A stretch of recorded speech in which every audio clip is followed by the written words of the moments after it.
Hello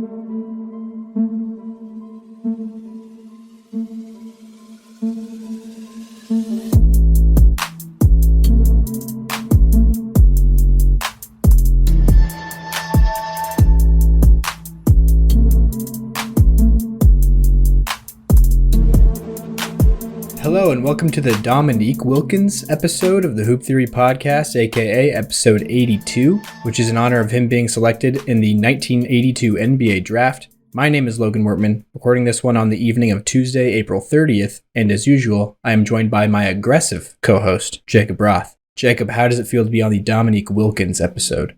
It feels pretty good. Feels fitting that this individual gets an episode.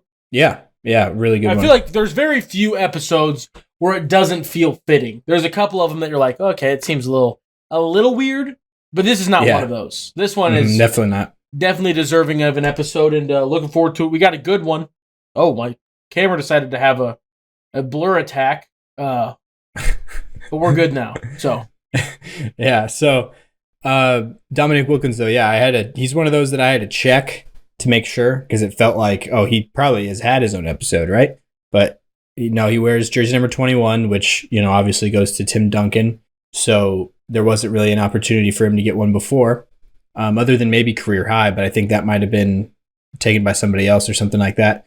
Not sure what it is off the top of my head, but 1982 draft, James Worthy was the first overall pick, but I'd say Dominique Wilkins is the best individual player coming out of there. And also he was like unarguably the best player to not make the original NBA top 50 players of all time. And everybody was very happy to see him get added in when they did the top 75. I always wonder if they were like, let's write his name down first. Yeah. So we don't forget. Is he one? No, but we need to write his name down so we don't forget. Mm-hmm. So that would be something I would have liked to be a fly on the wall. Like, that would also be cool is what's the order they came up with the names? In that first meeting, obviously the second one, you've got your base 50.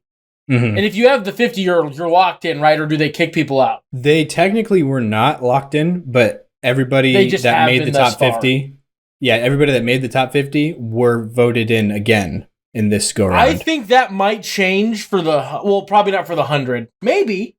Mm-hmm. I feel like there's like a lot of guys that weren't eligible or like weren't a part of that in this wave of players that might shake things up like that. Anyway, we've got like 23 years for that, so why would we think about it now? That's true. Yeah, it's a ways away. 20, it's a minute out. Mm-hmm. But it feels pretty good to bring it back. It feels pretty good to be on the Dominique Wilkins episode. We are in the heat of the playoffs. Some teams have already secured their second round. Yeah. Some teams have not. Some teams are in the dog days of the first round. We've got Bucks fighting for their life tonight. Cavs Magic is in the heat of things. Clippers and Mavericks, they are also duking it out. But a team that did secure and punch their ticket to the second round was your Denver Nuggets, Logan. Mm-hmm. Yeah. Very exciting. I am a proponent of let the boys play. Let the guys get out there and play. But at the end of Game 5, mm-hmm. Taurean Prince pulled up for a hope, a prayer, a half-court shot. In the truest essence, a half-court shot. And it felt a little bit high on the contact.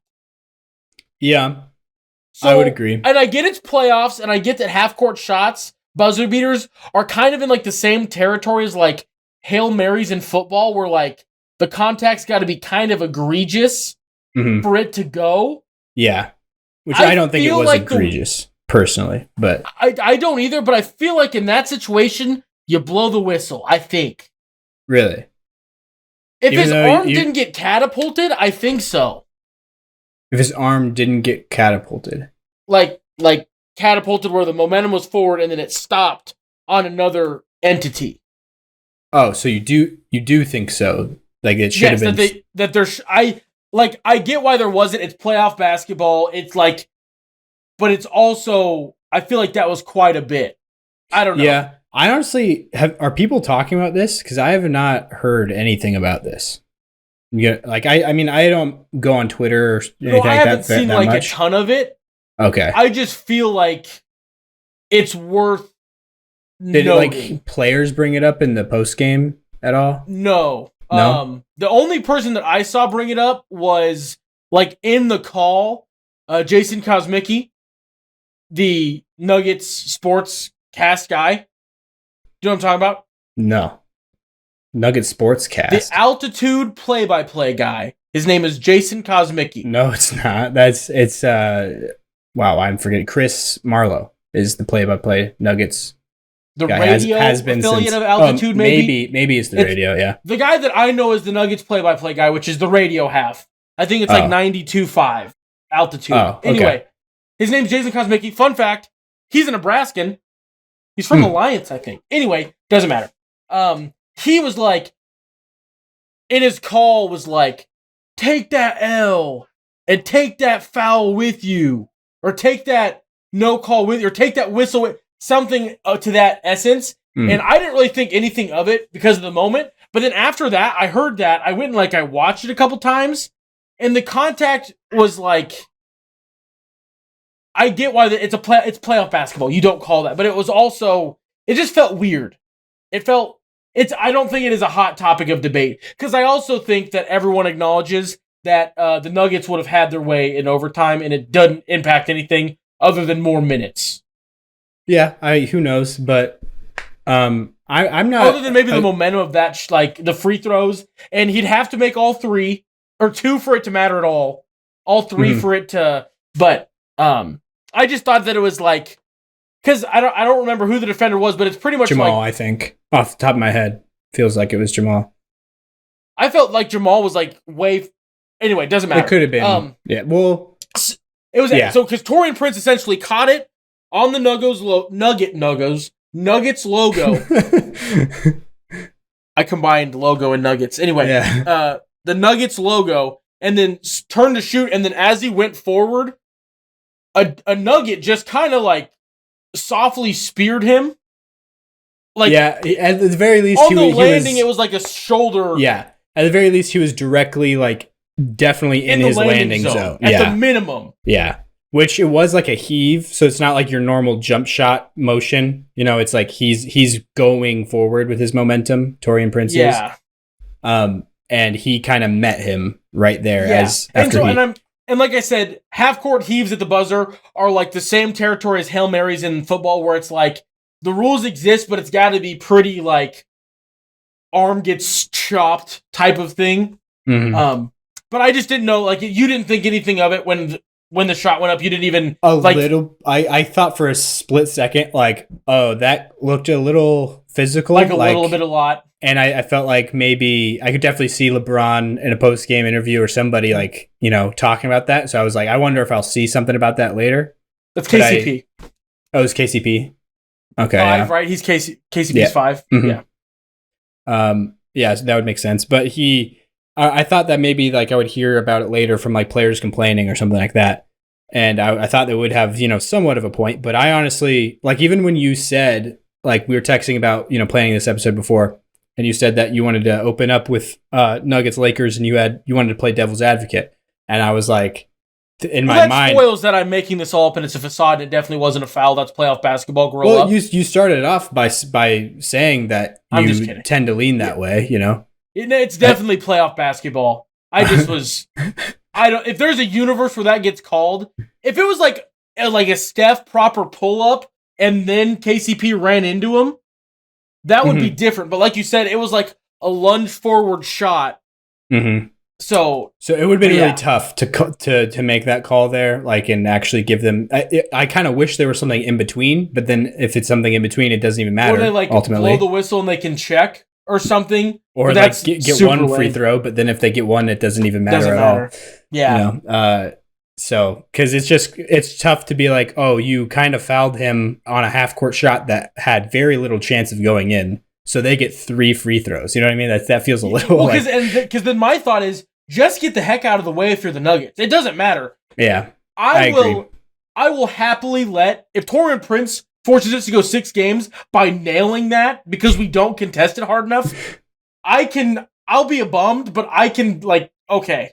Yeah. Congrats. Mm-hmm. And we didn't contest it hard enough because we didn't want to foul. If he just buries it, I would be like, okay, whatever. Mm-hmm. Congrats, Baylor legend Taurean Prince. Yeah. But to be fair, they were letting lots of stuff go. Like yes, and that's also important to note. Even on review, towards the end of the game, in the last 5 minutes, I don't remember when exactly it was, but that foul they called on AD when AD was defending Jokic, post move.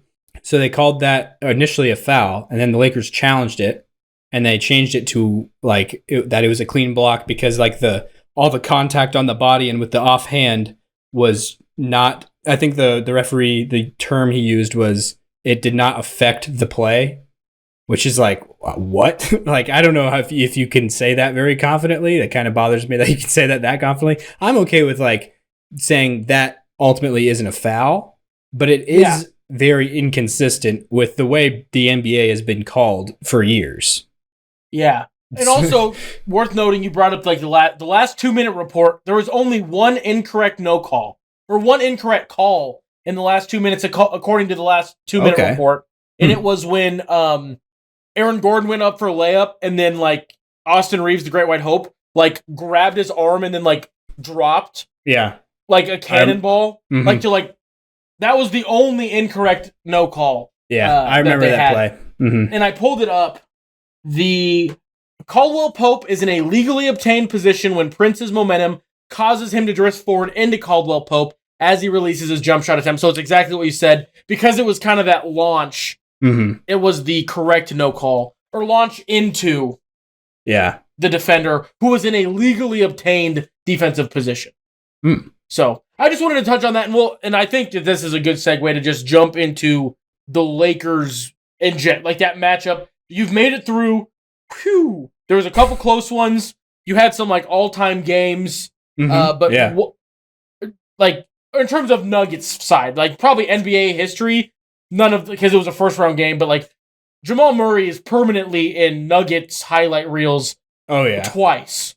Yeah, which is crazy. Yeah, the fact that he did that twice in the same series, same half of the court. I mean, different spots, but same scenario. I wonder how many feet was it?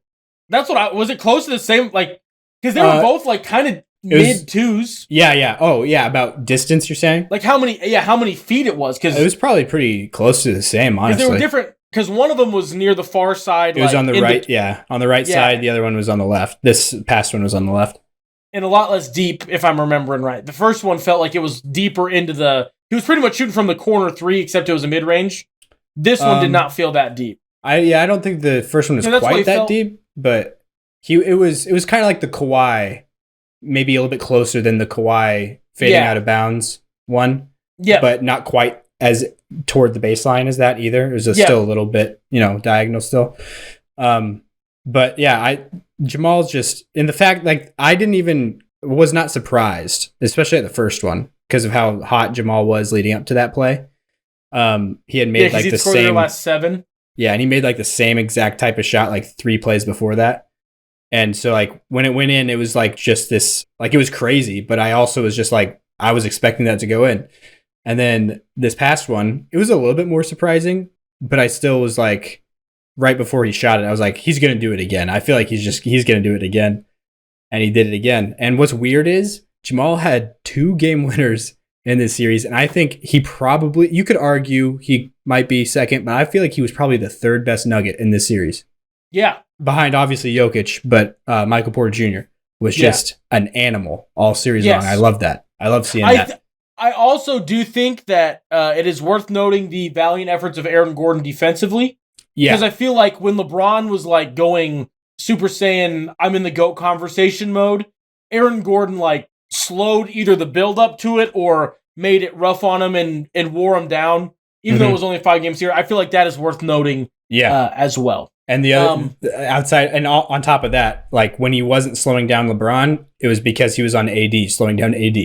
Yeah, no, he did not enough, because I think Michael Porter Jr. had a very valiant playoff run. Shout out to him for having a lot of craziness going on in his personal life to be able to still get things done when the Nuggets need him to. Yeah, and speaking of that, I'm glad you brought that up. I just want to give I'm sure the people that this is directed towards aren't listening to this, but I'm going to speak as though they are. Yeah. some of the people I follow that are Nuggets fans on Twitter need to just chill out with if like somebody is going through something very serious in their life, as serious as their brother getting, going to prison for a long time, killing somebody in a drunk driving expected to go to prison for like a double-digit number of years. Yeah, like crazy life-altering, thing. Event. Don't start just talking. Don't like directly tweet at that person telling them about how they need to lock in on basketball and stuff.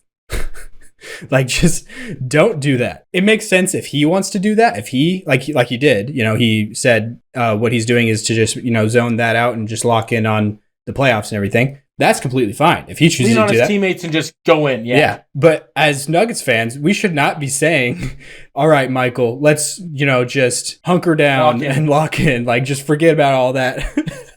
Like, just take a chill pill. I block those people in Celtics world. Yeah. That makes sense. Because now the people that I have, all of us tweeted today, like, can I donate my right calf? Like, is that like a feasible medical procedure? And if so, does it speed up his recovery? Like, obviously we know that it wouldn't. But like the joke all year has been like, take my knees. Uh-huh. But like if there was actually a medical way, I'm talking about Kristaps for everybody that doesn't know, has a right calf strain. They still haven't released the grade of it. So nobody knows if it's leaning more 2 to 3 weeks or leaning more 4 to 6. But he is going to be out for sure next game? Yes, for sure he's out next game. Okay. I think that what I have heard from looking, and then my brother-in-law is a lot smarter than me medically wise, shout out, he broke down, he's like, because I said, okay, best case scenario, it's grade 1. If the Eastern Conference Finals, if we get there, get dicey, could he be back? And he's like, if it's grade 1, absolutely. I said if it's grade 2, he'd be like, it'd be best if you could make it not dicey without him, which I don't know if that's possible. Because he's a big piece of what makes a lot of it work, and more. I'm worried about the strain on Al a little bit, like putting more minutes on Al when I'd rather have him be there for because he's gonna have to play like a lot more minutes against if it is the Nuggets in the finals. We will need Al Horford to be ready really bad. I think both. You can say the same thing about both teams. Both teams would need everybody. In terms of the other team is perfectly healthy. Yeah, you would need everybody to give him your best shot. But both of our teams are looking like they might be a little bit banged up. With Jamal, speaking of calf strain, I'm not sure if it's right, but that's what he's playing through right now is a calf strain. Thought it was. Sorry. What were you going to say? For some reason, I thought it was higher, and I thought it was like a hammy something, but it's calf. I'm probably for sure. Definitely wrong.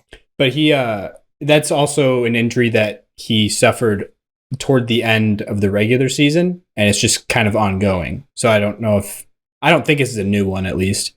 Yeah, that's the other thing that scares me is KD, his initial injury was calf strain or sprain, whatever. Strain, and then he tore his Achilles. Mm-hmm. So I think that rushing people back is never worth it unless you are promised and guaranteed a Larry O'Brien, which no one ever is. So it means it's almost never worth super rushing him back. Okay, you're supposed to have 3 more nights, but we have a game. You can play. You feel fine. You know what I mean? But cutting weeks off is not worth it, I don't think. Apparently, especially when the whole Nuggets staff and Michael Malone, everybody was against Jamal playing last night, but he decided to anyways. Yeah. But I think that anything else you wanted to touch on that Lakers series specifically? I feel like we'll have a whole breakdown in the offseason of things, but is there anything in that specific series you feel like the Nuggets need to be working? And we'll talk about it later. The Nuggets' upcoming series might be their hardest, and it might not be close. Yeah, for sure. Even though this one was pretty tough, just like last year, it was our closest series in terms of point differential, even though it was a sweep. I believe it was a point differential of 24 last year. This year, it was only 11. So the Nuggets outscored the Lakers by a total of 11 points this series. To win in 5 games. In 5 games, but that also leans to the Nuggets' weird superpower is close games we don't lose almost ever. And the even better stat for that is even though the Nuggets led maybe for the majority of last night's game. That was the only game that I felt like that, at least. This overall in the series, the Lakers led for like 80% of the minutes. Something crazy like that. Wow. Yeah. Which is just nuts. But I think, and it was even higher before last night's game.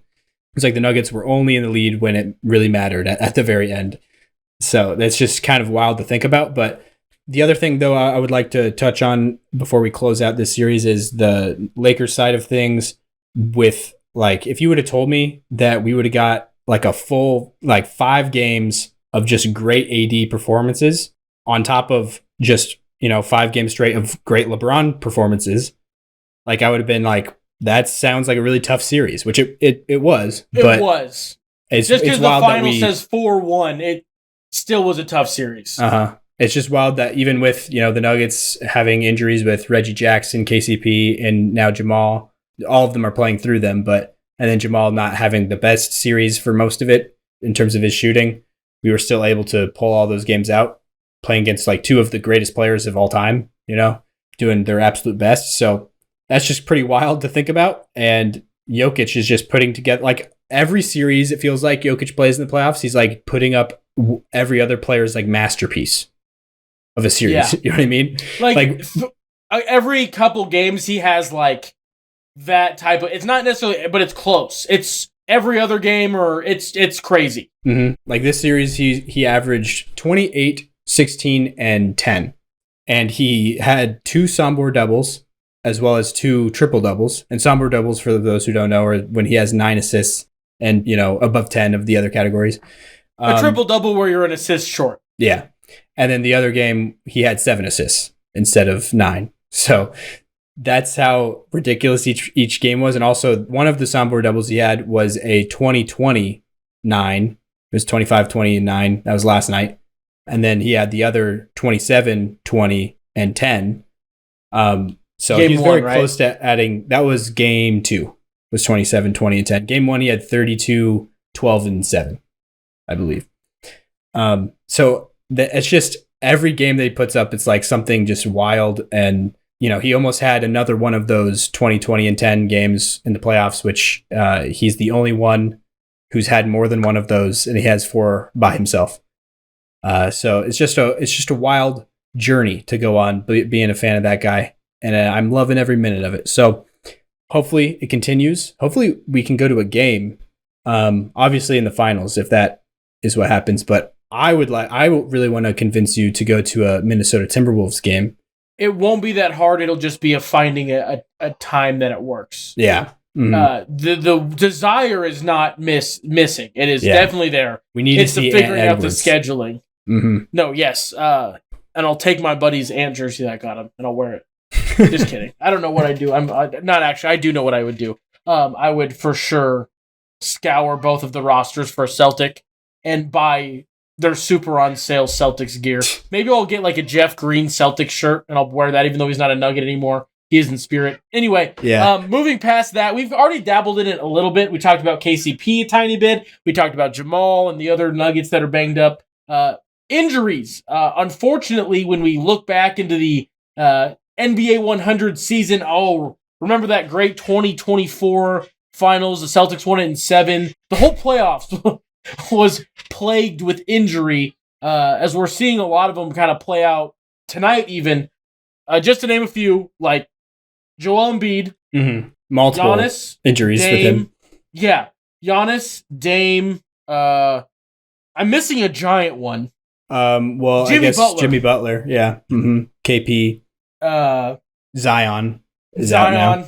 Kawhi has been, So there's just injuries everywhere, and I think that I'm just curious to see like how it'll in the long run of things, like because obviously it's impacting series. Like that's just the plain and short of it. Joel Embiid, I will bring it up again. Absolute dog. I will not be shocked if we come out and it's like, his meniscus is just flopping around in there and he's just playing through it because he needs to. Or did he get it taken out? Is that what the surgery had? I think that must have been what it was based off of how fast he came back. Also, another thing, everyone that's like angry about Joel Embiid not playing well, he had knee surgery in February. Mm-hmm. And the right side of it or the left side of his face doesn't work. Not all the time. I was just it works again. He has Bell's palsy though, right? That's not a permanent thing. Yeah, but it's going on. It is pretty permanent for the temporary time being. Like it's while he's going. It's this like 6-week period or whatever, however long it lasts. Like he's had every game of this series. He has not been able to close his left eye. Yeah, it just got really, really bad when he got tired or something, and his like whole left face of his side of his face drooped, and that's when everybody like noticed it. Yeah. But that's wild. That's wild. Mm-hmm. And they're duking it out as we are speaking. 74-70 with 10:37 left in the fourth. This is going to be way late, but that's where we're at, Logan, currently with that game, just so you know. Mm-hmm. I think he's done a lot of good for him. Obviously, he's like one of the only reasons they won a game. Yeah, and his 50-point, that was his playoff masterpiece of his career, for sure. Yeah, and to think that it's going to not mean nothing, but like, just with how just beat up everything is. And that's the other thing is, what else are these? That could be a whole different thing. I got to stay on track. So that one is a big one. The Dame and Giannis conundrum. I'm just confused on like, they must be worse than they're letting on? Because like an elimination game, you'd have to just play, right?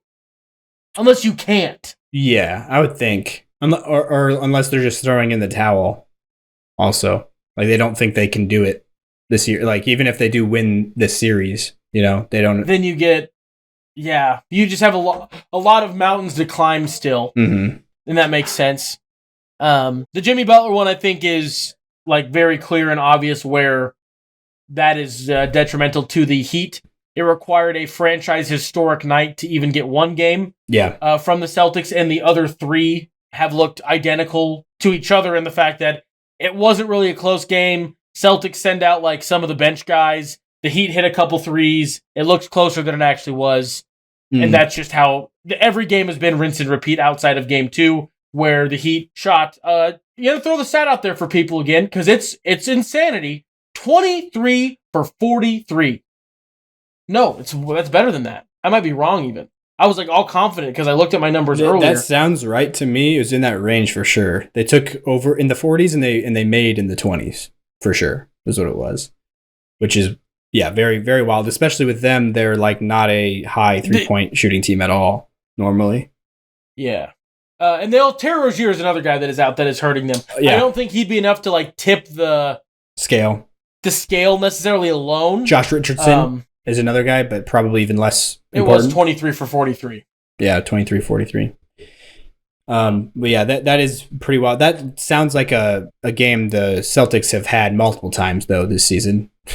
But they're a very different team. Yes, that's kind of like what they're built on. Yeah.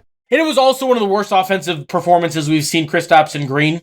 He just wasn't. He was just not on. And it was fine. I mean, it happens. I'd rather have an off night now than hopefully when they're playing in June. Mm-hmm. Every day of the week. Mm-hmm. And the other thing is, stop wearing your green jerseys at home, Boston. You always lose. I'm not that suspicious or superstitious, but wearing your base green, whatever you want to call the jersey, at home, stop doing it. It's a curse. Is it like a crazy stat, like how many times they lose? It's like it's 1 for the last 6 they've won when they've tried it. Mm-hmm. Both of the Heat losses in Boston, like in this game last year. Oh, it's only playoffs. Is that yes? Okay, gotcha. Yes, it's the playoff superstition. It's like why the Cowboys. I guess they do it in the regular season, but they always wear white because all their Super Bowls they're wearing white. Anyway, I'll have a little Celtics corner, I'm sure, later on in the time we're here. But any other notable injuries that you can think of that it's just weird to think that like this what so far has been an absolutely awesome playoffs will probably be remembered more for the injuries than like some of the crazy performances and crazy games we're getting. Yeah. I don't know if obviously the Milwaukee one could have tilted that series. I don't know about Boston-Miami. I feel like Boston probably still would win that one, even with a healthy Jimmy. The Philly-New York one, I definitely could see if, but the thing is, Embiid had the best game of his playoff career in this series while injured. is one thing. But that doesn't mean that he can do that every night as well as he would be normally if he wasn't hampered by these injuries. Because in game 4, he was like an absolute dud. It was a complete like yin and yang of game 3. You just would think that everything would be more like leveled or more evened out on like, because he's not injured, he's able to play more consistent. Yeah. But, and then over in the Clippers-Mavs series, Kawhi, the games that he has played, the Clippers have lost those. It's like the 2 that they won were without Kawhi, and the 2 that they lost were with Kawhi. And the ones with Kawhi, it was pretty obvious that like, even though they were trying to get him, going, involved. Get him going, knocking off the rust and stuff like that. It was like definitely hurting them as a team because their direction was not as like, when Paul George wasn't able to take over. Exactly. In the games without Kawhi, it's like everything is kind of centered around Paul George or James Harden, and those things kind of just alternate. But with Kawhi, it becomes a little bit more fuzzy on, who needs to take over when and stuff like that. And especially when Kawhi's not like 100%, he can't bail you out. Even with all like it being not as structurally sound, when everybody's healthy, it still works because of how good everybody is. But when you don't have that and you're going against another really good playoff team in the Mavericks, it just it's not enough to win those games. And then in the New Orleans, Oklahoma City series, Zion, if he was there, maybe that tilts that series a little bit, but I really don't feel like the Pelicans were going to win this series no matter what. They might have got game 1. Yeah, exactly. That's what I was about to say. Not because it was close, but because like, and I also wonder if Zion was around. I think it was because it was close, right? Well, no, it was close, but I'm more saying because of the like, Zion would have allowed the Pelicans to like drag the Thunder back into the mud pit continuously, because Zion would have had the physical ability to just do that night in and night out. Like, okay, let's stop. We're not going to play pretty. We're going to be in this physical, just knockdown, drag out, wear you down type of series. And I think Zion would have just done that a lot more effectively than what the Pelicans were able to do without him. I guarantee if Zion played this series, the Pelicans would not score below 92 points every single game. Yeah. Which is what happened in this series, there's no team at all has even come close this entire season. I don't even think the past like multiple seasons, there's never been a team that has gone 4 games in a row of not eclipsing more than 92 points. Wow. Like going 4 games in a row, not breaking 92. Like that's insane. That is crazy. It's just hard to do, honestly. But I think that could probably do it for the injuries. I don't know if you have a direction where you want to go next, or I've got a rough idea. Okay. I was a series that was not plagued by injuries, but was ugly like it was. The Suns and the Timberwolves. And I think that this will probably be our air quotes meat of the episode, because there's like 2 big giant storylines hidden in this series being a sweep.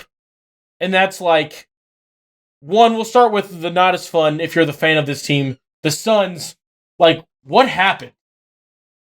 Not just like in the playoffs, because once we got it, just what happened this season, it just everything felt bad. The whole season, you're saying? Not the whole season, but like if you would have built this air quote super team and done all this stuff, and you honestly did a really nice job cobbling together your bench pieces and all, and then you know that, oh, by the way, at the end of the season you get swept in the first round.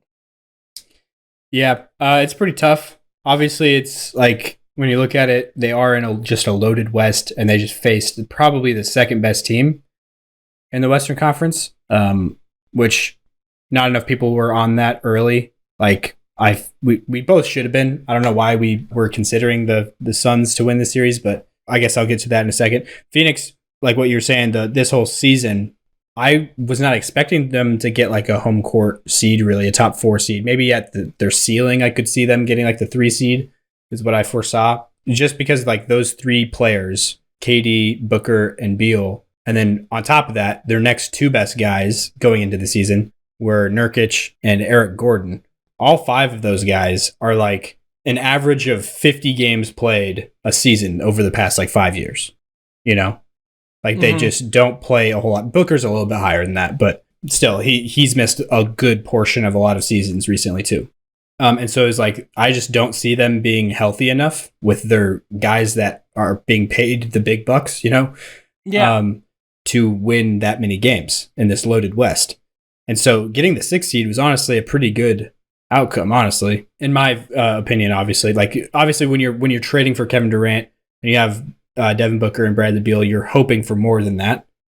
But it's just, you know, they're in what I would say is arguably the best conference the league has ever seen right now is this year's Western Conference. And that's just tough to compete in. And then on top of that, you know, going into the series, both of us were pretty like middling. We didn't know which way to go. I kind of leaned Suns, and I heard you and some other people. It wasn't just you. It was like Ryan Russillo, a lot of other talking heads going into the series saying that this was a bad matchup for the Suns or for the Wolves, excuse me. And I remember thinking like heading into it, like whenever I heard somebody say that, I remember off the top of my head thinking like, well, how? And I never heard anybody explain why, but I feel like that I let that influence like that. Wow. A lot of people are really feeling the Suns. T-Wolves. Anyway. What?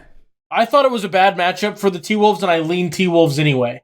You did, but then you changed your mind before we finished, you know, how we switched our official pick to the Suns.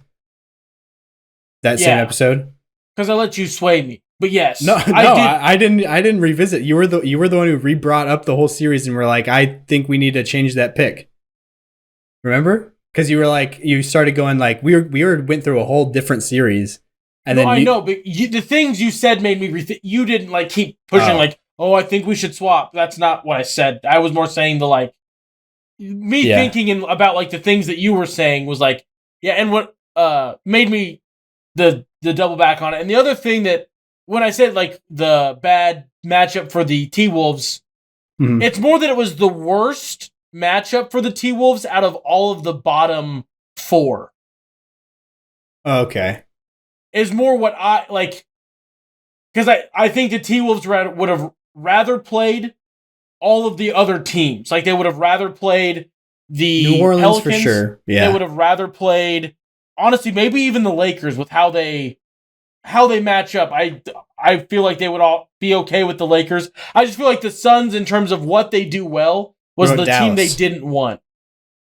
It's easy to say after the fact. They're like, no, they're happy with the Suns now. And after Dallas has cooled off, like being like, oh yeah, of course they'd want Dallas. But Dallas was on like a crazy heater. And I also think that in my brain, like the Suns were the scariest possible version of the Suns, which I do think would be tough for the T-Wolves. But we did not get even close to the scariest version of the Suns. Yeah. We got somewhere in the middle to bad. I think it also influenced a lot of people how the last game of the season, the Suns destroyed the Wolves. Like, and you were like, wow. And the Wolves very clearly weren't not kind of trying for some of the game. Like, the Wolves didn't want to lose that game. Yeah. And then to lose it like that was like... So that definitely swayed people's opinions. But, like, initially, like, right after game 1, I remember having this epiphany of, like, honestly, I don't know why I didn't think of this beforehand, but the Wolves are actually a terrible matchup for the Suns. Like, way more than it is the other way around, in my opinion. Vice versa. Yeah, because it's like, I mean, the Suns they're not a great defensive team. And, like, Minnesota's biggest weakness is manufacturing offense. That's at least, you know, that's the narrative going into the playoffs. Like what people trusting the Wolves as a contender hinges on is them being able to manufacture offense in the playoffs. You know, that was like the big question mark. It's not just Ant being fast. You need something else to work for you offensively. Yeah, exactly. And it was like, honestly, they might not need too much to go, but like going against a lower half of the league defense in the Phoenix Suns. And then on top of that, they have like all this size, which Phoenix is like, you know, playing a bit smaller, not because like it's an advantage, but because they have to with their roster. Yeah. And then they have outside of Nurkic, they don't have the bodies to just throw out there. And then they have like the Wolves, they have the perfect matchups, like people to guard these ISO scorers one-on-one, like kill you guys, you know. They have Jaden McDaniels and Anthony Edwards to throw on Kevin Durant and Devin Booker. And then Bradley Beal can be guarded by, Nickeil Alexander-Walker. Mike Conley has always been a really good defender for how small he is. And then they have... And especially with helping, he's really smart of how he plays defense and is able to not necessarily get in like lanes and stuff, but he's just a pest even when he's not the on-ball defender. Exactly. But when you have a bunch of the top 15 on-ball defenders, I don't think that they need Mike Conley to really lock somebody down as opposed to be smart and help the way he does. Yeah. And then on top of having all these good on-ball guys, then they have Rudy Gobert as their back line, which is the best back line in the NBA, outside of maybe Victor Wembanyama. But yeah. And that's just, it's like, how is Phoenix, like after game one, and I thought about it, like just going full hoop theory mode, like how are the Suns, how are we ever expecting them to win the series? But yeah, on top of it, like the names, like all the names the Sun has was like a weird cloud. Mm-hmm. And it's easy to see now that it's over, but like that's the only thing in my brain that I can even like, because I've been high on the T-Wolves all year. Yeah. Higher than most that aren't Minnesota fans. Mm-hmm. Like, yeah. So and I was saying all year that Minnesota I see is like the main contender or main threat to knock out the Nuggets in the West. And people started pushing back on me on that towards the end of the season, saying like, there's no way. I just, the Minnesota, they can't score, things like that. And so some of that obviously swayed our pick, but at the same time, obviously, like the Suns, it's just like how they played at the end of the season, again, especially against the Wolves. Yeah, it's just threw a wrench into everything. But Minnesota obviously ended up sweeping. They're going on into the second round against the Nuggets. So this fabled matchup that I just alluded to. Yeah, and I think that this is like a good way to pivot into the second half of that series being a sweep. Is like the T-Wolves. Like, if you're like a Nuggets fan, you've got to have like a worried meter of at least like a 7 or you're delusional. That like this could be tough. Like, not just tough, like this could be bad. I guess where I could see a 7 if it just depends on where we're at on the scale, like how what's the highest we've seen. What's a 10? So like a 10 would be, I'll be shocked if it doesn't go 7.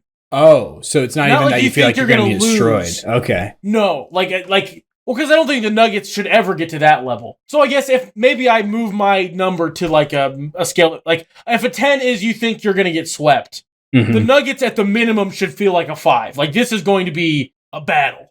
Yeah, I could see that for sure. And it might be a battle like the Lakers series, and it only goes 5 or 6 games, but all of the games will not be fun. Mm-hmm. Well, they will be fun at the end, but during the game, they will not be fun in terms of you'll just be like, what do we do? We might see some relatively ugly Jokic games this series. And I think you're going to see ugly Jamal games.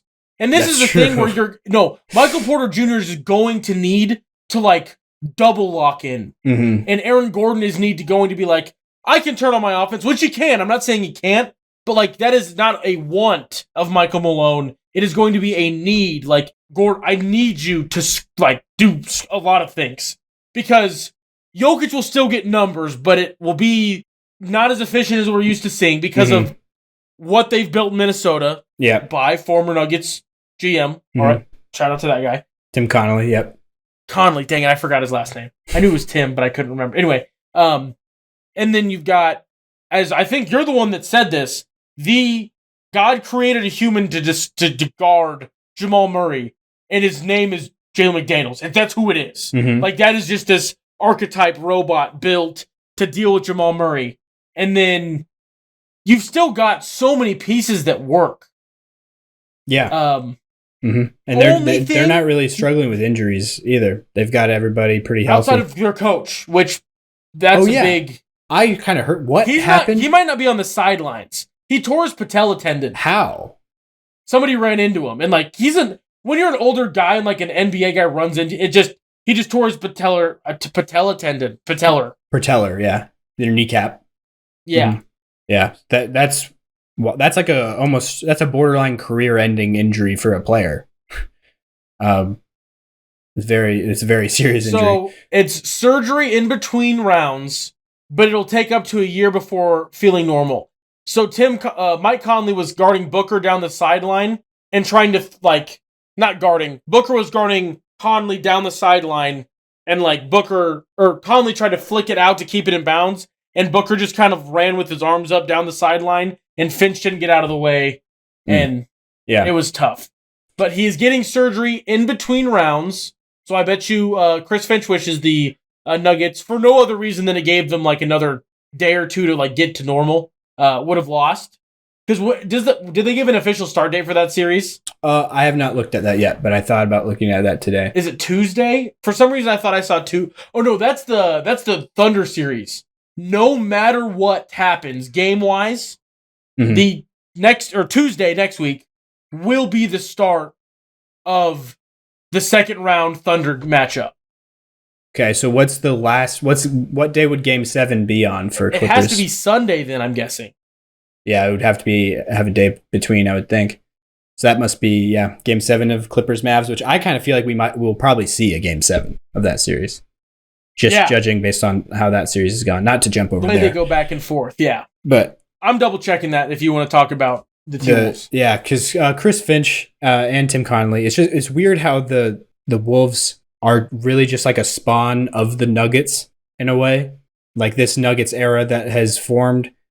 Former coach, assistant coach, offensive coordinator Chris Finch becomes head coach there in Minnesota, and then the architect of this current Nuggets roster and team gets overpaid. Well, not overpaid, but paid a lot more than Denver was paying him to go over to Minnesota. And then he basically builds this team that is directly like its goal is to beat the Denver Nuggets because he knows how good of a team he built. Here, over there in Denver, he knew that would be the team that he has to go through if he's going to win in Minnesota. So he wanted to double up on bigs, get a 2-big lineup that can, put one big on Jokic defending the ball, and then have a roamer in Rudy Gobert to kind of muck everything up that goes on off of that. Jokic has started to figure out that game plan a little bit more as time has gone on. Like in the Lakers series, they stopped going to having Rui on Jokic and then AD roaming. They started actually just guarding Jokic straight up with AD. Nothing really worked, but they at least had to abandon that game plan for a little bit. But what's kind of scary about this series is they have that game plan that they can go to with putting Cat on Jokic and then having Gobert roam. But then also, one of AG's best qualities as an offensive piece, at least, is like in this era that most teams are playing like a traditional 3 or even 2 guard at their 4, just as like the primary position, because of how not undersized, but just like micro ball has taken over the NBA. The 4-man in a lot of cases is just like another guard or wing out there on the floor. And Aaron Gordon has been like the best like mismatch hunter in that scenario where he's just like, he knows that he's big enough and strong enough to bully whoever is going to be put in there at the 4 spot on most teams. And he's very deliberate about going to that and scoring in that scenario. But in this scenario, this is one of the few teams that he can't do that against. Even in like the bench rules, like they're never rolling out a 4-man that's like a normal NBA 4-man anymore. It's like everybody that's like a small ball 5 or it's like an actual 4. It's crazy that we just called a regular power forward. Not that it's wrong, but just called it a small ball 5. It's just a 4. You know what I mean? But some of them are even like, Cat's like a traditional 5 in between. He's like a tweener 4-5. And he's the guy that's starting at their 4. Yeah. And then Kyle Anderson is like, he's just a straight up 4. Thought you were going to bring up my guy. Nas Reed. Nas Reed is probably in the all-time traditional, like go back to like 2004 or whatever. Nas Reed's probably a power forward. But in the past like 15 years, he's like definitely a center. The way he plays, he's a 5. Yeah. For sure. Mm-hmm. But they just have, and that's the other thing, is Jokic is a getting people into foul trouble wizard. Yeah. Because a lot of the time he gets the starting big in trouble, and then he has like a couple minutes to work just freely, for lack of a better way to put it. Yeah. But the Timberwolves don't give you that because there's just the depth at that spot. Also, that like even with that though, Jokic has not been doing that this postseason and most of this season ever since like the foul thing has kind of changed. Yeah. He's like he That's, got 0. I didn't even think of the. He had 0 attempts in Game 5. He had 0 free throws. Yeah, I didn't. Well, he also had like a pretty solid defender on him. That's true, but that doesn't play dumb. But I guess I didn't even think about like the fact that we've got the playoff whistle was already in place. Yeah. As of the All-Star break, so now we have kind of like a double playoff whistle. Yeah, it does feel like that. Mm-hmm. But yeah, no, anyway, I still get what you're. Yeah, even if he were to get some people in foul trouble, there's just so many bodies that they legs. can. It's just fresh legs even at that point. Then, but I think the T-Wolves are a legitimate like. I still lean Nuggets for sure. Yeah, but like I feel like it's Nuggets in 6, and I lean 7 more than 5. I feel like I agree with that. Yep. Like I lean Nuggets just because of like they've done it, but I will not be shocked in the slightest at all if the T-Wolves come out and punch the Nuggets in the nose game 1. They really could. Anyway, that's going to be very fun. That might be. We'll make a game work because I think that might be the most fun. Be the most fun series we see all playoffs. I agree. It could be. Another one that this one can probably go pretty quick. I just thought that the Thunder did win in the fashion they should have. They were the 1 seed. The 8 seed didn't have their best player. They got things done. They swept. With how beat up the Mavs and or Clippers are going to be coming out of this series, and I have it confirmed, John Hollinger, I think. But yeah. Hollinger. Yeah. We were supposed to take a break. We're going to take a quick break. Sorry, gamer. That's all right. I wanted to do a clean break in between. Yeah, I think that works, honestly, what you just did. Yeah. So we are back, jumping back into it now in a more official capacity. Update, Logan, on the Sixers game. It went to overtime. Yeah, I just saw that. The John Hollinger. Hollinger. Anyway, John Hollinger says, based on the league schedule email, it looks like the second round series for the Thunder won't start until Tuesday, regardless of when Clippers-Thunder ends. The Clippers-Thunder's last game... Regardless of when Clippers-Mavs... He does have the tweet wrong. It does say Thunder in the tweet. Oh, okay. But it is whenever the Clippers-Mavericks ends. OKC will have 7 full days off, and will have only played 4 games in 23 days. Could it be wasted on a team that doesn't need it more? Like, That's true. There a team? That's very true.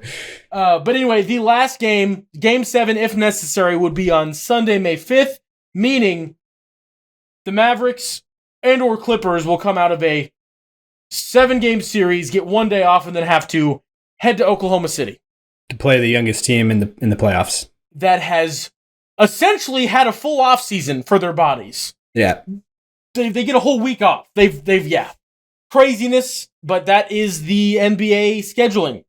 That could change, I'm sure, but that is because that's not like also like posted anywhere. I haven't seen that anywhere except for that guy's tweets. So, but that's not just a random guy. Even though I don't want to say his name, I definitely know he's like an actual person. Yeah. But what do you feel like are their chances, not just in that series, but like, do they have a chance to mess around? Let's say, perfect scenario for the Thunder, Clippers, Mavericks go 7. They're able to dispatch the other team because they're beat up and tired in, let's say, 5. We won't say they sweep them. Then they get a break, assuming that Nuggets T-Wolves is a giant long slog. Yeah. That's best case scenario for the Thunder. They slipped into the 1 seed, so they get to be at home. Is there any universe where we think, obviously barring a giant injury, because if like Jokic goes down, the Thunder suck at basketball. Like that's kind of how it goes. The Nuggets suck at basketball. Gosh, geez Louise, everybody's the Thunder. Everybody's the Thunder. Yeah. No, if Ant goes down, the T-Wolves will score 50 points. Yeah. It's just bad. Barring all of those things, is there a world where the Thunder end up representing the West in the finals? And the thing is, why that's a best case scenario, it's not the best. I don't think it's all that unlikely. Like, I feel like that's very feasible to happen. The injuries. Or not, even without the injuries. Just that scenario happening of the Thunder will play Because if they played 4 games in 23 days, by that point, they will have played 5 games in like 40 days, 9 games in like 40 days. Mm-hmm. Maybe that's a negative. Maybe facing two really easy series in a row, not really being put in positions where they had to, learn lessons with such a young team. Maybe. So do you don't think there's really any chance that? I wouldn't say no chance. Obviously it's not 0, but like. But I feel like whoever wins Denver, Minnesota probably is going to the finals.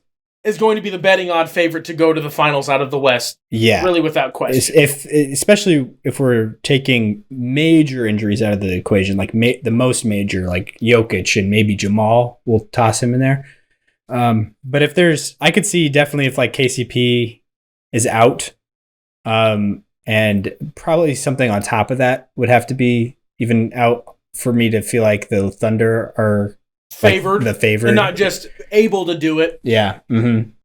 But outside of that, I feel like the Nuggets would probably handle them. But I guess I should go back to what I just said about whoever wins against, between Nuggets and Wolves is going to the finals. If it's the Wolves that come out, I feel a lot better about the Thunder's chances. You feel like it's a lot closer than the Thunder for the Thunder's chances. Okay. Yeah, because Nuggets are kind of the absolute worst matchup, I would say, for the Thunder in the Western Conference. But Minnesota is like, OKC is not one of the major teams. It's like, because I mean, yes, they're smaller, but Minnesota doesn't really have bigs that are like going to bully smaller teams. Like Rudy Gobert, you're not worried about Gobert bullying smaller teams, really. Yeah. But like, and Cat isn't like the bullying type. Naz Reid would be really the only one left, and I'm not too worried about him, just bullying Chet. I don't really see that happening all that much to sway a series, So I feel pretty decent about OKC's chances in that case, to be honest. I feel so good about Ant. But then OKC actually is probably, they might be the best team in this Western Conference equipped to guard Ant. Because they can match his speed closer than... They got Lou Dort, they got Jalen Williams, and then if those two don't work, they got Case and Wallace coming off the bench. All 3 of those guys. Which also, I can't believe we forgot to do this. Shout out to Case and Wallace for when that first playoff game of his career, the Pelicans looked like they might steal game 1. Case and Wallace took CJ McCollum and put him in an effing box. He was like, no, I can't believe I forgot to talk about that last episode. That was awesome. The fact that it was like big moment, first game as a rookie, playoff game as a rookie, and then just absolutely put the shackles on CJ McCollum. Yep. Nowhere to go. Yeah, for sure. Nowhere to pass, nowhere to do any... He wouldn't have passed, but that's not the point. Nowhere to do anything. Mm-hmm. It was glorious. Yeah. So that was game 1, right? It had to be. I think I've got too much memory of it. It has to be game 1. Yeah, I think that was the only game that was in a clutch scenario. The rest of them have been a little bit ago. Yeah. Yeah. Have you seen the Charles Barkley saying where New Orleans is going to go, where the Pelicans are going to go on vacation? Is it San Antonio? It's Galveston. Because I still can't get over in the play-in game, Charles Barkley, Kenny Smith giving him a legitimate compliment or a fair player comp. I see a lot of shades of you, Charles, in Zion's game. Yeah, a legit compliment, and then Charles Barkley goes, "Yeah, because we're both black." Also, I'm very glad that the funny joke rivalry between Charles Barkley and San Antonio women is back. And alive and well. Mm-hmm. But when did it die? Wasn't it? I feel like it's always been there. It didn't get brought up that much. Oh, had a little bit of hiatus. And then since San Antonio has been put back into the spotlight because of Wemby, it's just back. Mm-hmm. It's back and well. It's never gone away, but it's just I will take work off every single time. I shouldn't say this actually. When all of them pass away, I will take off work. And as a memoriam of all of them. All 4 of the inside the NBA guys. Different entities. They all deserve... Yeah. They all bring so much to the table. Yeah, that's true. Well, Ernie Johnson, that's a guarantee. Yeah. Charles Barkley honestly grows on me more and more and more. And without him playing basketball, somehow climbs up my GOAT ladder, but he's not playing anymore. That's true. I can see that. Anyway, and then Shaq is obviously Shaq, and it's chef's kiss art. It's beautiful. Like I was telling Tasia, my wife, the other day, when we were watching. I don't remember which game it was, but I think it was Celtics Heat. They played last night, right? Before the Nuggets. Yeah. Because I was, we were behind by quite a bit, and I wanted to catch up a little bit so I could start the Nuggets game around when the live tip-off was. Close. Because for those that don't know the background, I usually try not to text Logan about, like, Nugget stuff until I know for sure he's kind of sort of caught up. Yeah. Mm-hmm. Like, or I'll text him extraordinarily vague, like in game 1 or 2 when LeBron just sent Jamal packing. Yeah. I was like, my lord, LeBron. And then you're like, what? And then I was like, oh. And I just keep it vague. I don't be like, this is crazy. The score's this. I keep it vague for him. Yeah. But it was wild. Mm-hmm. So, anyways, yeah, well, I was like skipping ahead in that Heat Celtics game. And I was like thinking of, I'll probably skip ahead to sometime in the second half. But then as I was skipping and I looked down to see what channel the game was playing on, I saw it was TNT. I was like, okay, I got to stop at the halftime report. Like, I have to, And then I just made the thought of, like, it's funny how that is the complete opposite for when it's ESPN. Like, if it's ESPN, I will, even if I'm live, I'll leave during go do something. Actively go do something else. Yeah, during the halftime report. And then, like, come back. But I'm shocked that they haven't. ESPN has not tried to offer them, like, just disgusting money to all leave. Honestly. Yeah. Because I think with just having the backing of Disney's money, they have to be way more powerful than Turner is. Unless that they've got some sort of loyalty, like dug in. Yeah. Ernie's not going anywhere, so none of them are going anywhere. Yeah, could be that. I could see that with Chuck for sure. He's pretty sticks to his guns with that kind of stuff. He still won't let 2K use his likeness. That's why whenever there's a halftime report there, it's everybody except for Chuck.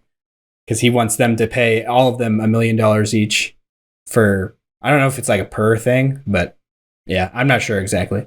It's wild. Anyways, yeah, that just goes to show how good that crew in that show, how much of a iconic like thing they have going there. But anyways, going back to what we were talking about, players on the Thunder to guard Ant, they just have a lot. They have more than anybody else probably does. Yeah, I would say Clippers are probably second. Yep.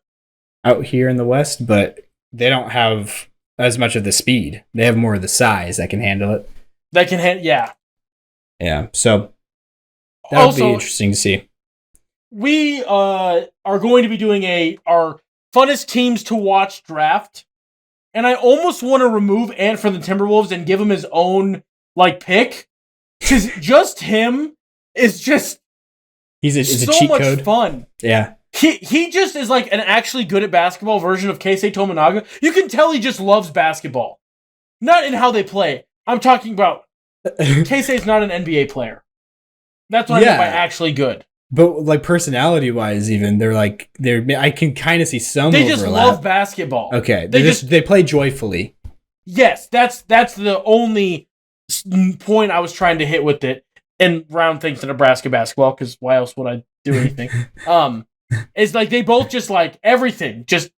Ant just is like anything happens outside of losing, he's just happy about playing. Mm-hmm. He's playing against his idol in Kevin Durant and just talking trash to him the whole time. And then after the series, he's like, I'm looking forward to the Olympics so I can keep doing this. Yeah, because they'll be teammates on Team USA, for those that don't know. So that'll be, and also, this is kind of jumping to something else, but it reminded me of in that game the other night between Boston and Miami, Bam Adebayo, how he got under Jason Tatum on that dead ball shot. How they're pretty good friends historically. Like I remember them having like really friendly exchanges in the past, and they're going to be teammates on Team USA. I didn't really see much of like what happened between them after that. Are they like cool still, or are they mad at each other? I think that Jason Tatum is kind of a dick during the season to everyone. Oh, really? During games, I think because like Jason Tatum's guy is Kobe. Yeah. So I think like during games he's like locked in on that. Like locked in. Mm-hmm. don't step to me type of thing. Yeah. No, but people are convinced that Bam is a Celtic because of how close him and Jason Tatum are. Or were. I don't think that's changed. Okay. That's not... Fiscally, that's not a possibility. Unless Jaylen Brown's leaving. If we lose, or like next round... Porzingis or something like that. No, Pingus is retiring as Celtic. You'll play both them together, Bam and Kristaps? That could work. It could work. Well, we already found Al Horford's replacement in Xavier Tillman. And we're not going to talk about awards, but I don't have to commit arson. That's true. Shout out. I saw that today. Shout out. Mm-hmm. And it wasn't super close, which made me happy. That like just because he had riches, the fact that he like... Can we can say what we're talking about? Oh, yeah. Brad Stevens won Executive of the Year. Yeah. Sorry. Uh-huh. Is it the Red Auerbach trophy? I think it's Coach. I don't know if Executive has a name, honestly. Give it to Donald Sterling. Sorry. Also, that clipped documentary looks like it's going to suck. I thought that was like a drama. Is it not? It's not a documentary, is it? It's like an actor played. It's like the O.J. Simpson documentary that Fox did a couple years ago. It's like a multi-part TV series that's supposed to be a portrayal of events that happened. But it's still called a documentary? Band of Brothers is a documentary, technically, I think. What is that? Like the greatest World War II collection of film video thing. It's like guys reenacting as they're part of the 101st Airborne Easy Company. I don't think I've seen that. It's very worth watching, and it's very good. I am a history nerd, like loser, kind of, sort of, so that maybe enhances it for me, but Band of Brothers is all time. Okay. Like, I guarantee your dad's watched Band of Brothers. Like, I would bet a pretty penny. But even though it's like a dramatized, like, actor portrayal, right? Yes. But it's still called a documentary. Is that just because of how... it's a mini-series. I'm confusing words. It's just a mini-series is what they are called. I don't think that's mutually exclusive with documentary. I think you could have It's not. Yeah. It's a portrayal of real-life thing in a mini-series, but obviously they don't have everything perfect. Yeah. Like, Fox did one on O.J. Simpson that was very well done a couple years ago. Mm-hmm. Yeah. So anyway, but yeah, they got full actors. Yeah, it does feel like it wouldn't be good. I think it's going to be really, really bad. If just based on like the clips from the trailer, it seems kind of cheesy. It seems like over the top. Yeah. Weird. I agree, but I'm still going to watch it obviously because it's a basketball related thing. Yeah. We need more of that. Even though like especially with Winning Time being canceled, that was premature. But yeah. I guess going back to, I don't know how we even got on that, but so we were talking about Celtics. We did so good. We made it like an hour and 10 minutes without any shenaniganizing. And then I apologize. I don't remember how that came up at all, honestly. We were talking about the Thunder. Well, we were talking about, this was a little bit of a detour how we were talking about Boston, Miami. Yeah. But I think we can wrap that up. I don't know if we are wanting to continue with the OKC, their chances, because I feel like we kind of put a button on that overall, I'd say. Right? Yeah. So. Knicks lost. Game 6. They did lose? The Knicks lost, Let's go. I'm cheering for Philly. I've been cheering for them. Even though Knicks are really lovable. Yeah, I for sure want it to be Philly. 1,000,000%. I get a chance to beat Philly in the conference finals if they get past the Pacers. Uh-huh. And it's going to be an even more hobbled Joel Embiid because he's going to have to keep playing through everything that he's playing through now. Wouldn't you want to play against a fully healthy Embiid? Yes, but that's not not possible.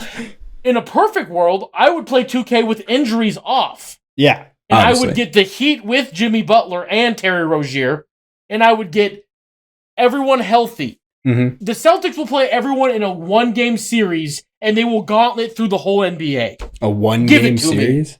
You win, you advance to the next team in the gauntlet. You know what I'm saying? Celtics, you beat the Pistons, boom. Beat the Spurs, boom. And you keep working your way up the whole NBA standings. Everyone's healthy. But it's single elimination? Yeah. Give it to me. I'm ready. Okay. Also, Hold on. I will be right back. I should have grabbed this earlier. All right. Jacob has just got up and departed. I'm one with the audience right now. I have no idea what to expect. He's been gone now for upwards of 30 seconds. The fact that I forgot to wear this for today's recording, Derek Motherfucking White, baby. Mm-hmm. Buffalo Soldier. 38 points. 8 3-pointers made. He is an enigma, and you cannot stop him. He is him. He will always be. He is the alpha. He's also the omega. He is everything. I'm not convinced that Derek White is not Jesus Christ. Yesterday was so good. That was so fun to watch. Yeah. Whew. No, yeah, great. That was the game of his career for sure. The previous best playoff game of his career might have been was also against the Heat, Game 6. Oh, you're counting that one. I was going all the way back to 2019, the Nuggets Spurs series, with the game that put Derek White on the map. I don't even remember what he had, but I don't think he was like that's like my first memory of Derek White was that series, him just having a random like 28-point game or something like that. Man. Yeah, but anyways. I just wish so bad he did not go to Colorado. That's like the only bad part about him. Yeah, and that was like part of the storyline of like he's a Colorado kid. He grew up there and everything. And he's from Parker. Yeah, and he was doing that against the Nuggets. But yeah, so he's a Celtic now. And forever. If they let him leave, there will be riots in the streets. Is he the most beloved Celtic right now? Yeah. I thought about it and then I realized it's not close. Yeah. That would make sense. Outside of like the bench guys that don't play that can't ever like make us mad on the court, you know? Like who? O'Shea Brissett? Is he loved? Yeah. Jordan Walsh is really loved. Oh yeah, for sure. Jordan Walsh. Like those guys that like G League time, actually this whole Celtic squad is pretty universally kind of embraced. The only people that catch the most hate are probably Jason Tatum and Jaylen Brown. Yeah, I could see that for sure. And Jaylen Brown way more than Tatum. Tatum has just been catching a lot more flack because he's just been a lot quieter this playoffs. He's still averaging like 20-something a game, but it's just really quiet. Mm-hmm. And he kind of struggles. Yeah, and Boston is like, I think Boston, more than any other team in this whole league, is like, they can still win pretty consistently, even if their best two players aren't good. And I think the thing that also is like, doesn't bug me, is because neither of them will stay bad for very long. Yeah. Mm-hmm. So if like they want to pick a series to kind of lay some eggs, lay away against Miami. Yeah. Because we got the Buffalo Soldier fighting for us night in and night out. Mm-hmm. But now, obviously, it's quite a bit thinner without KP. That takes a pretty big ding to that dynamic. But I guess looking at that Cleveland-Orlando series, which is who you'll be facing, the victor of that one, do you have any thoughts on that series so far? Or like who would you rather face between those two? Cleveland, I think. You would rather play Cleveland? I think. Yeah, I would choose even that though too. Cleveland is like the boogeyman, like Boston, I only think beat Cleveland once. Oh, in the Donovan Mitchell era, basically? No, like this season specifically. Like that was the Dean Wade game that ended our like 16-game win streak. But you lost that game. And that's what I mean. You said you beat them once. And you said that was the Dean. I think this season we only beat them once. Oh. Like one of our mini losses was... Maybe we beat them twice. I should check before I get eaten alive on the internet. But the Dean Wade game was one of your losses. Yes, because he was 5 for 5 from 3-point land in the fourth quarter. Yeah, that was a pretty crazy. But they've been missing him in this postseason. They've not had Dean Wade this whole time due to injury. But Orlando, this has been a weird series. Like Cleveland blew them out the first two games, and then Orlando. That must be crazy. We literally beat them 2 out of 3 times. Maybe I'm mixing up last year. We lost to them twice last year. Yeah, I'm combining years. Mm-hmm. So, but Orlando, they came back and blew out Cleveland the next 2 games, so it's tied up 2-2 now. And Orlando is looking like the team that I thought they would look like coming into the series, because obviously our pick was Orlando in this one. Because I thought that just they would be able to lock down the Cavs and be able to manufacture some transition offense and stuff, and that's what started to happen in these last 2 games. So I kind of feel pretty good about Orlando coming out of that one, and I feel like also Boston least wants to play Orlando because of Orlando just has a gear defensively that no other team has other than the Timberwolves. I think that the Magic have the second most scary defense in this whole playoffs. Maybe Boston is in the running for that for sure. And honestly, Cleveland is up there too. But I think the difference between what puts those top 2 teams on a different tier is the sheer consistency of it. There's never a weird bad closeout night and the Heat hit 23 threes. That's not a thing that happens to those 2 teams. As I say that, Cleveland has somehow made the Magic randomly kind of look weird on defense. And this kind of is one of the things I want to talk about is where we've been right and where we've been wrong this year in terms of the playoffs. Game 3 of this Magic Cavs series was exactly what we thought the games would be of where the Magic just kind of smothered Cleveland. Mm-hmm. But outside of that game, Game 4 was a little bit like that too. It just hasn't been the series I thought it would. It's a good series. It's just not the series I thought it was, if that makes sense. Yeah, and just as an update, it's 80-79 right now in the early minutes of the 4th quarter. So this is definitely the tightest game that they've played so far. But yeah, it's definitely been a weird series. Cleveland, right out of the gates, punched Orlando in the mouth in a way that I was not expecting. But then Orlando did the same thing back to them, but even more, I'm pretty sure. At least harder. Point differential wise, I think Magic is ahead in this series. But the Magic only scoring in the 80s is okay. That makes sense. Cleveland only scoring in the 80s, you're what is going on?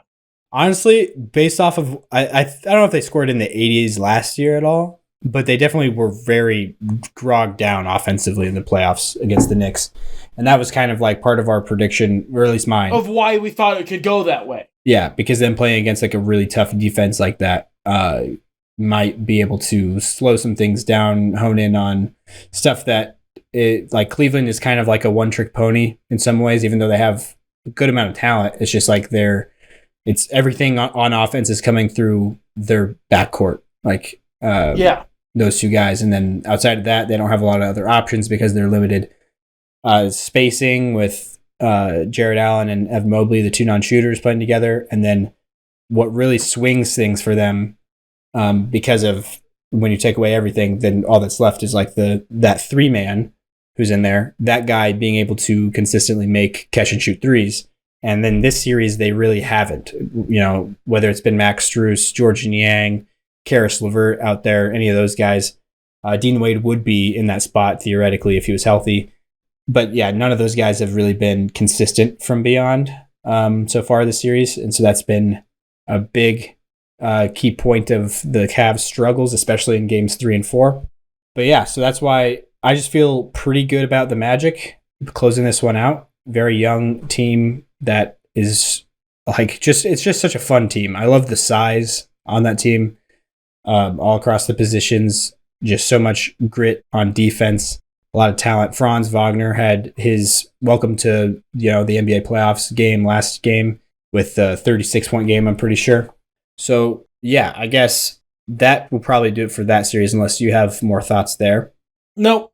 And then on to Milwaukee, Indiana, with those injuries. It's a wrap tonight. You think so? Yeah, I'm who is the hero for them? Chris Middleton. That, as a Boston fan, you sold me, actually. Probably, you're right. That's probably who's going to do it. He's going to do that weird thing where he turns into Michael Jordan with bug eyes, and he's unstoppable. Yeah. In game 3, was that game 3? What was the game that Tyrese Halliburton had the game-winning floater? Was that game 3? Yes. It's not 4. Yeah, I was either 2 or 3, I think. But I think it was 3. But yeah, that was the game that Chris Middleton they were down by 3, and then Chris Middleton just hits this crazy, almost out of bounds 3 to tie it, send it over to overtime. And then in the late closing seconds of overtime, they were down by 3 again, and he did it again.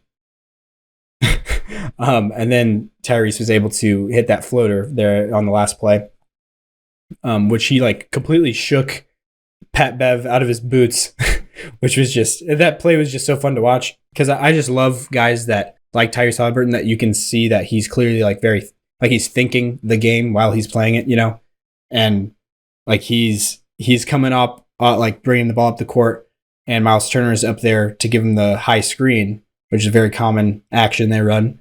And Pat Bev, you can see that he's starting to cheat toward the screen a little bit, and he turns his head. And as soon as he starts turning his head to look at the screen coming, Tyrese Haliburton switches back the other way and goes right by him, and then gets down the lane and gets an open floater.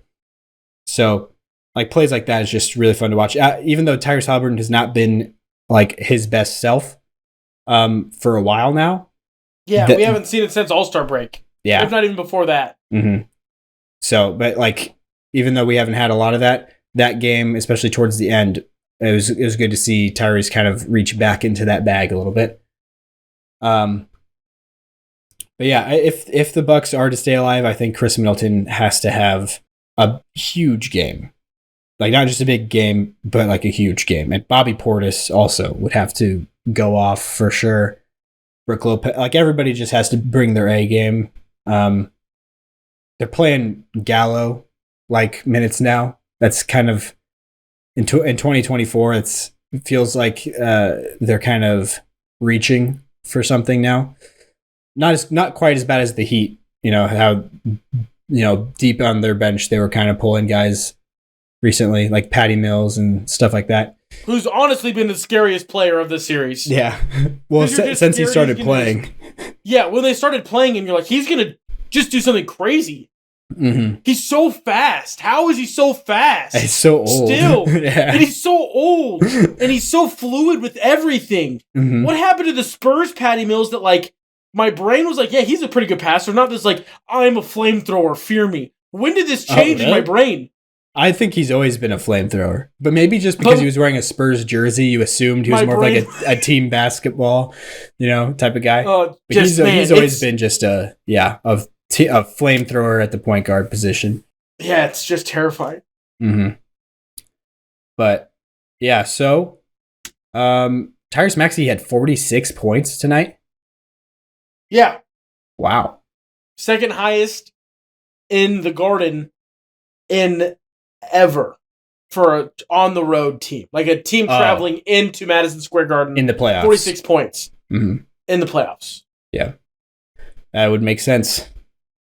That's pretty wild. But yeah, I guess outside of that, we can probably wrap this thing up. There was one note that I had written down that we didn't touch on that was all the way back in the Denver, LA conversation. Oh, because and since we're towards the end here, I feel like we could probably just circle back to that. The note I had was about the timeout thing. I don't know if you watched the post game of the Nuggets Lakers game last night.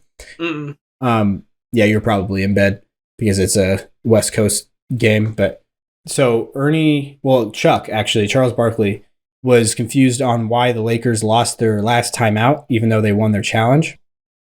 And it was one of those weird moments where on a studio show or when you're watching something that nobody there seemed, even the producers apparently didn't know the answer, unless if they did, they didn't communicate it well, or Ernie Johnson was not able to even comprehend, discern the correct. Yeah.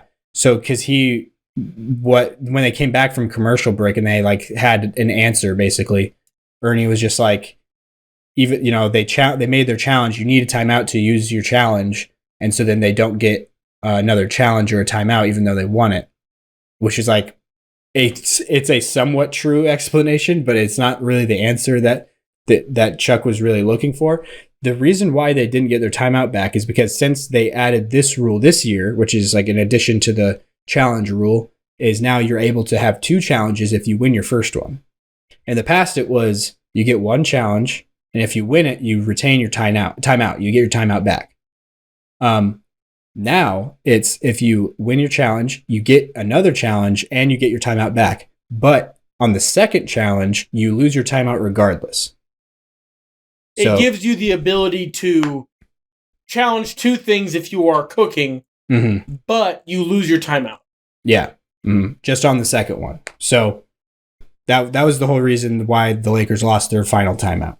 Which I think you can. I'm fine with somebody disagreeing on that rule, thinking they should be able to get it back, because the thing that Kenny Smith said was like, why should we lose a timeout when it's the refs that made the mistake? Like they're the one, and I kind of feel that way about challenges in general. I don't think they should, but obviously this might be a thing that prolongs the game a lot. But I like how in volleyball you can challenge and continue to challenge as long as you're winning your challenges. Yep. Because it's like, why should you be penalized or like lose something of value when the refs make a mistake? So I just feel like you should be able to use a challenge. Like the only time you lose your challenge is when you actually lose it. But yeah, that's just my opinion. Also, another thing that I wanted to kind of touch on, Logan's okay, everyone. As a lot of people probably saw online, there was big tornadoes in Nebraska. Oh. I was nowhere near any of them, because this might blow people's minds. Nebraska's like not just like one place; it's like kind of a big thing. Yeah, it was close to Logan, and he's okay. It was very close to me. I was in a tornado watch for a while. I was hiding out in the basement, and I saw a very large dark cloud out my back door. But if you would have went outside, you probably would have for sure seen the nadir. It was like giant. Sure. Yeah, yeah. The one that was near me was not quite as big, but the one that reaped a lot of the destruction that I'm sure a lot of people are probably seeing videos online, and stuff of online was like 6 miles north of me. And I know people, some family and friends, people that witnessed it. But and also I just drove through that area of Omaha yesterday and saw a lot of the wreckage, like especially with like this place, like kind of this wooded area right outside Omaha. Just like all these trees are just completely destroyed and ripped up. It's crazy. Yeah. So it looks like someone like wood chippered the trees. It's yeah, exactly. It's terrifying. Yeah. So it's crazy. And there's like lots of houses with just the roofs torn off and completely flattened and stuff like that. It's pretty wild. I haven't heard about too much. Have like casualties? I'm not sure. 0. Oh, really? The Nebraska storms had 0 loss of life. Iowa, I believe there was 2. In Oklahoma, there was also a couple reported, because there was some in Oklahoma the next day, unfortunately. Oh, okay. But it was all kind of the same system moving through. So is this a big national story? It's hard to tell. A bit. But because it was it was pretty big. I mean, if you think about it, what's Omaha in terms of like population of like big city? It's like 50, 40. No, yeah, 40. It'd be like 42. Like something like that. If like 40th is what I mean by that. Yeah. Yeah, sorry. If a tornado hit any of them around it, it would be a story. Even if it like, I get technically it was Elkhorn, but anyone that doesn't know, it's just Omaha. Technically it is actually Omaha, because Elkhorn is it's been it was annexed in 2008, I believe. Oh. But what's weird, this is a weird rabbit hole, but what's weird about that is like Millard is another, part of Omaha that was annexed, but that one was back in the 80s. Anything in Millard has an Omaha address, but everything in Elkhorn still has Elkhorn, like it says Elkhorn, Nebraska as their address still, even though they're technically Omaha now, which I find odd, but don't know the reason Bellevue for that. and Papillion, they have their own addresses, but they're all annexed too. Bellevue's not annexed. Papillion is then. I actually don't think they are. No, because is La Vista? La Vista, maybe. I'm pretty sure Papillion can't be, because they're the county seat of Sarpy County. I don't think they could be a county seat if they're not even a town. Oh, yeah. And then Ralston will never be annexed until they pay off their debt. Yeah, that, and also Waterloo apparently is like which they're pretty far out of Omaha, but apparently like they've been like the people there want to be annexed by Omaha, but Omaha does not want to annex them. It's not a two-way relationship there. Silly metropolitan politics. Yeah. In Nebraska, of all places. Oh, yeah. But yeah, for those, I don't know if people knew that, I guess. I think we've mentioned the tornadoes, I'd assume. Maybe. But I mean, I was about to say that me and you, like, even though I think people assume we probably lived like near each other.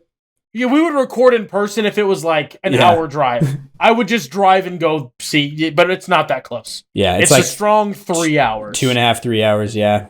Probably 3. Yeah. You're on the edge of town.